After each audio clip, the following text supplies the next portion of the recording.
Hello everyone, मैं मिथुन सिंह स्वागत करता हूं आप सभी का। आशा करता हूं आप सभी बहुत अच्छे होंगे।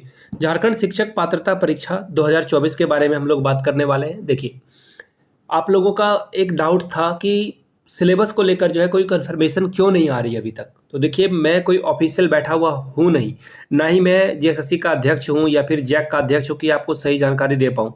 अब देखो, सबसे एक जो होता है ना कि कुछ बेसिक चीज़ें होती है जो आपको ज़रूरत होती ही है। जैसे कि इंसान अगर धरती पर पैदा रहना चाहता है, सर्वाइवल करना चाहता है इस धरती पर, तो उसे रोटी, कपड़ा, मकान, एजुकेशन, हेल्थ की ज़रूरत पड़ेगी ही पड़ेगी। ये 5 चीज़ों के अलावा वो सर्वाइव नहीं कर पाएगा।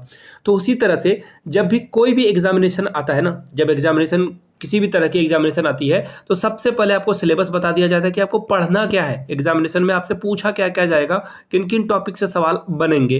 देखो, अगर बोल दिया जाए कि इतिहास से सवाल बनेंगे तो आपको पूरा इतिहास पढ़ना होता है। विश्व का इतिहास, भारत का इतिहास, प्राचीन भारत का इतिहास, आधुनिक भारत का इतिहास। तो आप इतिहास पढ़ते हो, एक डायरेक्शन आपको मिल जाता है। अब मैं आपको बोल दूं कि जीके पढ़ना है। अब सिर्फ जीके को अगर आप देखोगे तो इतिहास, नागरिक, भूगोल, हजारों हजार इसकी जो है ब्रांचेज है।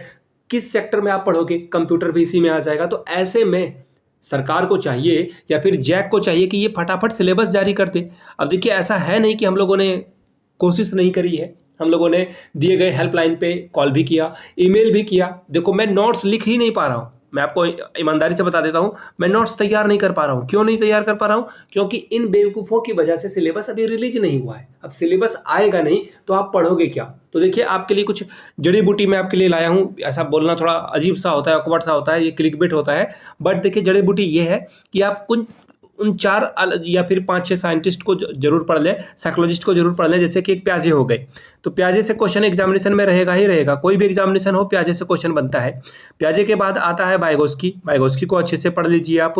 वाइगोस्की के सवाल रहेंगे यहाँ पे, ठीक है। फिर हार्वर्ड गार्डनर साहब, इनसे भी जो है क्वेश्चन बनने को जो है डेफिनेटली रहने वाला है, ठीक है।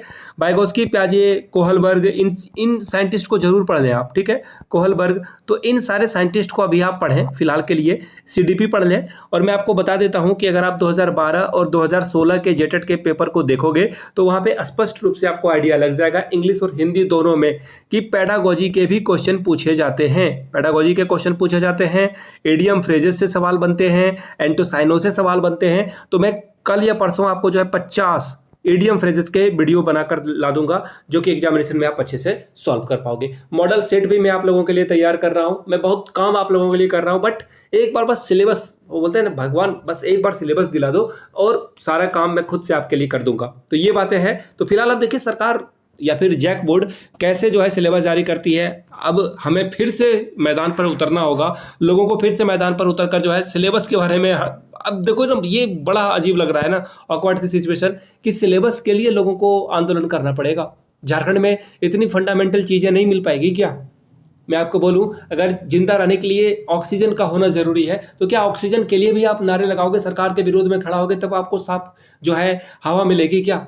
तो ये फंडामेंटल चीज़ें सरकार को या फिर जैक बोर्ड को बिल्कुल स्पष्ट रूप से समझ लेना चाहिए था कि सिलेबस ये जारी कर देते।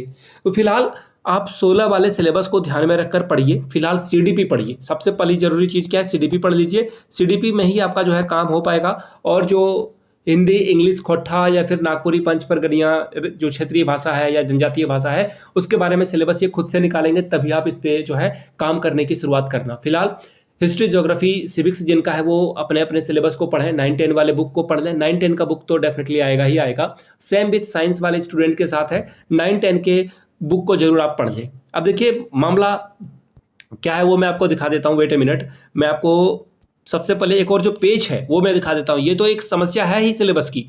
ये देखिए, नोटिफिकेशन आया था, आप लोगों ने देख भी लिया होगा इसे। अब देखो, समस्या यहाँ से आ रही है। ये सबसे बड़ी समस्या है। आप देखो, मैं आपको बताऊं, अब भी आपको समझ में नहीं आएगा इसके बारे में। जब इसका रिजल्ट आ जाएगा, जब आप जो है ना अपने दोस्तों के बीच चर्चा करोगे कि अरे मैं 1 नंबर से रह गया, 1 नंबर से मेरा जेटेट नहीं निकल पाया, तब आपको समझ में आएगा कि इसका जो मैग्नीट्यूड है वो कितने दूरों तक है, इसका जो प्रभाव है वो कितने दिनों तक जो है रहने वाला है। तो देखिए, रिजल्ट के बारे में आप बाद में रोएं, उससे अच्छा कि अभी आप चीज़ों को समझ लें, जान लें। झारखंड में देखिए, स्पष्ट रूप से बोल दिया गया है कि आपको प्रत्येक सेक्शन में, प्रत्येक खंड में 40% अंक लाना अनिवार्य है। आई रिपीट, ओवरऑल तो 60% लाना जरूरी है ही, लेकिन अगर आप प्रत्येक खंड में 40% नंबर नहीं लाते हो तो आपका क्वालिफिकेशन नहीं हो पाएगा। जैसे अगर मैं 30 का 40% फिर से एक बार आपको निकाल कर दिखा दूं, मैंने पहले दिन भी निकाल कर दिखाया था, तो 12-12 नंबर हर सेक्टर में आपको लाना होगा। 12 जो है 5 सेक्टर है अलग अलग, तो 12 पंचे 60 और इससे ज़्यादा तो नंबर लाना ही होगा, तभी ना आप इसमें 30 और नंबर लाना होगा, तब आपका 90 यहाँ पे कंप्लीट हो पाएगा। तो देखिए फिलहाल जो भी बातें थी यहाँ पे सबसे बड़ा पेज है ये, और ये आपके सिलेक्शन को खाने की क्षमता रखता है। ये जो है आपके सिलेक्शन को पूरी तरह से खा जाने की क्षमता रखता है। किसी का इंग्लिश अच्छा होगा तो हो सकता है कि उसकी हिंदी थोड़ी बुरी हो सकता है कि किसी का हिंदी इंग्लिश अच्छा हो तो खोट्ठा बुरा हो सकता है, क्षेत्रीय भाषा बुरा जो है अच्छा नहीं हो सकता है। इसी तरह से, और आपको भी पता है कि बायो, केमिस्ट्री, फिजिक्स, यहाँ पे जो है किसी तरह के सवाल बन सकते हैं और यहाँ भी आप फंस सकते हो। तो इन चीज़ों पे ध्यान में रखिए। हर सेक्टर में पास करना बहुत बड़ी बात होती है। हर सेक्टर में कंप्लीटली जो है आप वाइप आउट करके निकल जाओ, ये बहुत बड़ी बात है। अब देखिए इन्होंने एक बात यहाँ पे लिखी थी, वो मैं आपको पढ़कर दिखा देता हूँ। देखो यहाँ पे इन्होंने लिख रखा था कि पात्रता परीक्षा के लिए जो संबंधित योग्यता है, अर्हता है, पाठ्यक्रम है, भाषा है, जो मापदंड है, सब कुछ वेबसाइट पर अवेलेबल है। कौन सा वेबसाइट? www.jse.jharkhand.gov.in/जैक पर। अब देखिए यहाँ पे इन्होंने लिख रखा है पाठ्यक्रम। तो भैया पाठ्यक्रम है कहाँ है पाठ्यक्रम? कहाँ पे सिलेबस आपने डाल के रखा है जो हम लोग ढूंढ ही नहीं पा रहे हैं? तो सिलेबस को जल्दी से जल्दी रिलीज कराया जाए, इसलिए आप लोग नीचे कमेंट करके सिलेबस भी जरूर लिखिएगा, ताकि अगर खुदा न खास्ते अगर जैक का कोई भी जो है कर्मचारी इस वीडियो को देख रहा होगा, उस तक आवाज़ पहुंचे हमारी। बाकी बात तो अगर इसी तरह से 10-15 दिन और डिले होता रहा तो हम लोगों को फाइनली जो है मैदान पर उतर कर जो जैक बोर्ड है, जैक रांची के पास जाकर हम लोगों को अपनी बात रखनी होगी। अदरवाइज ये हमारे इसी तरह भावनाओं का जो है फायदा उठाते रहेंगे और हम मुसीबत में फंसते रहेंगे। इसका कोई इलाज नहीं हो पाएगा। अब देखिए मैं आपको कुछ और बातें बता देता हूं जो कि बहुत इंपॉर्टेंट वाली बातें हैं। एक मिनट, मैं फिर से वेट मैं फिर से आप लोगों को बता देता हूं। ये बहुत इंपॉर्टेंट बात है, इसलिए मैं फिर से जो है यहाँ पर लेकर आ रहा हूँ आपको। देखिए जेटेट की परीक्षा पास करना सिर्फ इसलिए इम्पॉर्टेंट नहीं है कि इससे आप जो है जॉब ले पाओगे, ये इसलिए भी इम्पॉर्टेंट है क्योंकि सहायक आचार्य के एग्जामिनेशन में जो लोग भी बैठ रहे हैं, सहायक आचार्य के एग्जामिनेशन को ठीक पास करने के बाद जो भी जेटेट की परीक्षा होगी वो आपको पास करना होगा।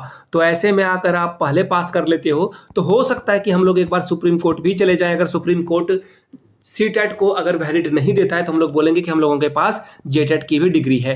तो इसलिए जेटेट बहुत मोस्ट वांटेड बन जाता है, इसे पास करना बहुत ज़रूरी है। अदरवाइज देखो जेटेट 16 या फिर 13 जिन लोगों ने पास करके रखा था वो कोर्ट में क्यों गए, सुप्रीम कोर्ट में क्यों गए? उनके पास बस एक ही मुद्दा बचा हुआ था, मदर टंग का, और मदर टंग को लेकर ये चले गए। अब मदर टंग यानी कि क्षेत्रीय भाषा जिस पर आप कमांड कर लोगे, एग्जाम में पास कर जाओगे, तो ये जेटेट की परीक्षा का जो बला है, जो मुसीबत है, चाहे वो इस बार इंटरनेशनल कोर्ट भी चले जाए तो आपको किसी भी तरह का दिक्कत का सामना नहीं करना पड़ेगा। तो प्लीज़ जेटेट को हल्के में नहीं लेना है। मैं बार बार कह रहा हूं, जो सीटेट पास कर चुके हैं इस गलतफहमी से बाहर निकलेंगे कि जेटेट की परीक्षा पास करना डिफिकल्ट नहीं होगा। इस डेफिनेटली डिफिकल्ट होगा, क्योंकि हर सेक्टर में पास करना ये अपने आप में बड़ी बात है, क्योंकि सिलेबस भी अभी तक जारी नहीं हुआ है। तो फिलहाल जो सिलेबस ज्ञात है, प्याजे, वाइगोस्की, कोहलबर्ग, इन सारे चीज़ों को पढ़िए, एंटोसाइनोवर्ड पढ़िए। आप हो सकता है ज़्यादा से ज़्यादा एडियम फ्रेजेस याद कीजिए ताकि आपका इंग्लिश में एटलीस्ट सिलेक्शन हो पाए।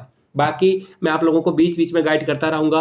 आप लोगों को मॉडल सेट भी जो है यूट्यूब पे फ्री ऑफ कॉस्ट प्रोवाइड करता रहूँगा, और जो भी चीज़ें 10 तरह की चीज़ें हैं वो मैं लाता रहूँगा। वीडियो को यहाँ तक देखने के लिए आप सभी का बहुत बहुत शुक्रिया। इस वीडियो को शेयर करें, साझा करें अपने दोस्तों, रिश्तेदारों के बीच में। अगर आप पहली बार चैनल पर आए हैं तो चैनल को सब्सक्राइब कर लीजिएगा, लाइक का बटन जरूर दबाइएगा इस वीडियो में। तब तक के लिए धन्यवाद आप सभी का।